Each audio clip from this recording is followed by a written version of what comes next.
Most closely watched trial in the country, and graphic testimony from George Zimmerman's neighbors about what they saw and heard the night Trayvon Martin was killed. But will any of it prove if Zimmerman was acting in self-defense or was he stalking the unarmed teen? And then there's the issue of Zimmerman's attorney and a highly controversial family photo. Here's ABC's Matt Gutman.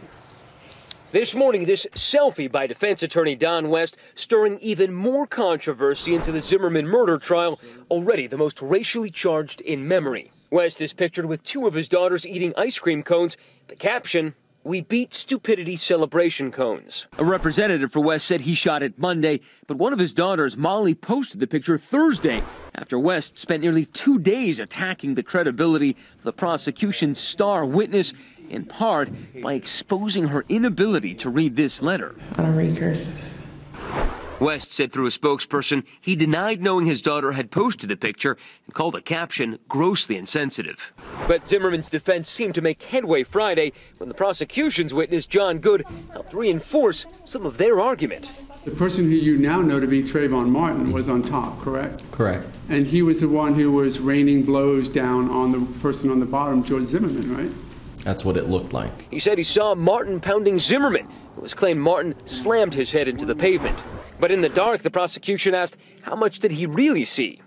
Were they going like this? I could not hear that, no. Could you hear this? No. Then came Jonathan Manalo, the first person to speak with Zimmerman after the fight. You also asked him what happened, and he said, this guy was beating me up, and I shot him. And I had to defend myself, and I shot him. But one of the core questions asked all day in court, were Zimmerman's injuries severe enough to warrant him using deadly force against the 17-year-old boy? Physician assistant Lindsay Folgate treated Zimmerman the next day, even telling the court Zimmerman may have saved his own life by firing that gun. Everything appeared to be intact, and because of that, I didn't order the additional testing. For Good Morning America, Matt Gutman, ABC News, Miami. So much to discuss here, so let's bring in legal analyst and defense attorney Deborah Blum. Deborah, good morning to you. Good morning. Thank you. We heard Jonathan Good, the neighbor, say that he saw Trayvon Martin on top of George Zimmerman. Is that a big blow to the prosecution's argument here? I don't think that it is. 3 other witnesses testified that they saw Zimmerman on top. That they saw Zimmerman on the bottom. So there are varying versions of events here. And at the end of the day, it's going to come down to which witness do you find credible. And we've got 1 week of testimony down. What is the biggest remaining challenge for the prosecution? I think for the prosecution, their biggest challenge is going to be proving second-degree murder.